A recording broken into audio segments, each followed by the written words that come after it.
Well, welcome to Reason and Company, here with Abe Hamilton III and Ed Vitagliano. My dad's traveling.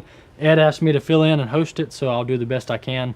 We'll see how it goes. But many of you have been keeping up with the news, the very sad news of the school shooting that happened recently in the last 24 hours in Parkland, Florida, I believe.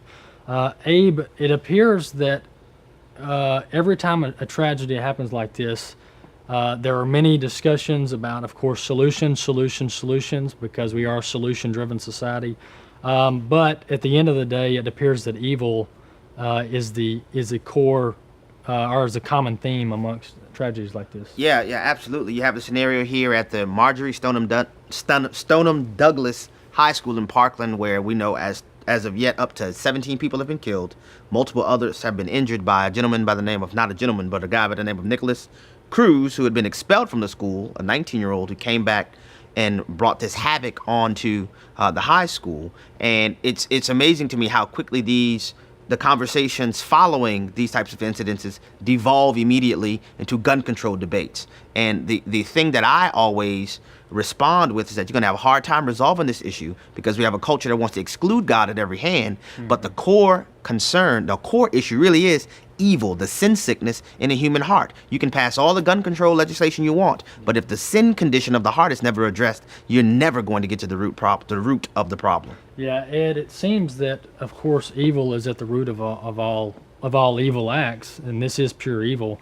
But that means that man is inherently sinful. So what's the solution? What would the church say? What would Christians say as a solution to this? Yeah, well, this Nicholas Cruz apparently had a very tough life. He was an orphan. He was adopted by an older couple. His adoptive father died years ago. The mom died months ago.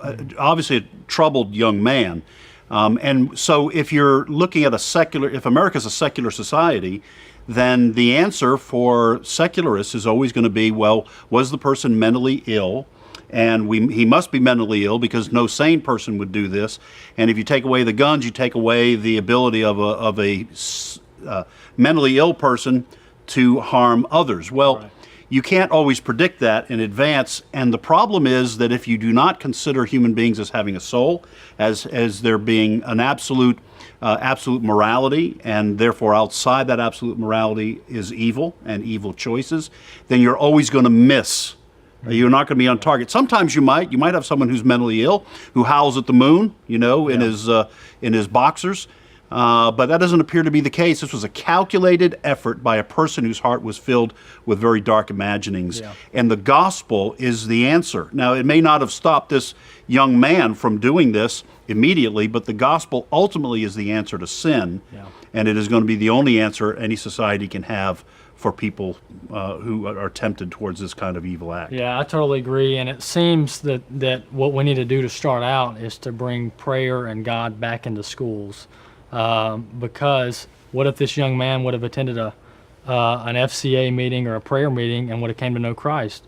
But if we ban God and we ban prayer from schools, that's not going to happen, at least in the school building. Thank you for joining Reason and Company. Please continue to pray for the families in Florida, and we'll see you next time.